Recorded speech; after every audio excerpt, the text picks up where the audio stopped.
रामू किसान ने सुबह सुबह अपने खेत की ओर रुख किया। बारिश की बूंदें गिरने लगी थी और ठंडी हवा उसकी हड्डियों तक को कंपा रही थी।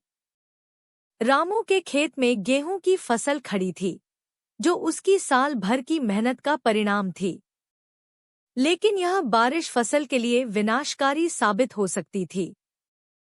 गांव की चौपाल पर लोग इकट्ठा हुए थे।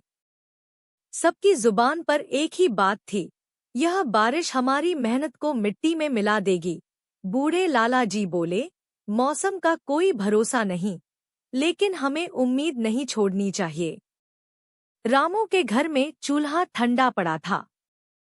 उसकी पत्नी सुमित्रा बच्चों को कंबल में लपेटकर बैठी थी।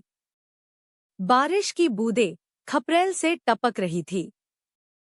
रामू ने घर आते ही कहा, अब भगवान का ही सहारा है। अगर बारिश नहीं रुकी तो हमारी फसल बर्बाद हो जाएगी। 3 दिन तक लगातार बारिश होती रही। खेत की मिट्टी दलदल बन चुकी थी। रामू की आंखों में नींद गायब थी। चौथे दिन सुबह सुबह जब बारिश थमी तो रामू ने देखा कि उसकी फसल आधी से ज्यादा खराब हो चुकी थी। वह टूटे दिल से घर लौटा और सुमित्रा से बोला, अब क्या होगा? सुमित्रा ने उसके कंधे पर हाथ रखा और कहा, जब तक हम मेहनत करेंगे, भगवान रास्ता जरूर दिखाएगा। फसल खराब हुई है, लेकिन हम हिम्मत नहीं हारेंगे। गांव के अन्य किसान भी रामू की तरह परेशान थे, लेकिन उन्होंने एकजुट होकर सरकार से मदद की गुहार लगाई। गांव वालों की मेहनत और सामूहिक प्रयास रंग लाए।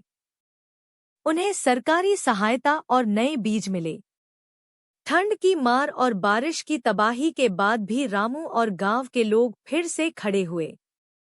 इस बार उन्होंने सीख लिया कि कठिनाई चाहे कितनी भी बड़ी हो, मिलजुल कर और हिम्मत से उसका सामना किया जा सकता है। सीख जीवन में कठिनाइयां आएंगी, लेकिन उम्मीद और सामूहिक प्रयास से हर संकट को पार किया जा सकता है। ऐसी ही नई नई कहानी सुनने के लिए मेरे चैनल को सब्सक्राइब जरूर कीजिए, वीडियो को लाइक कीजिए। धन्यवाद।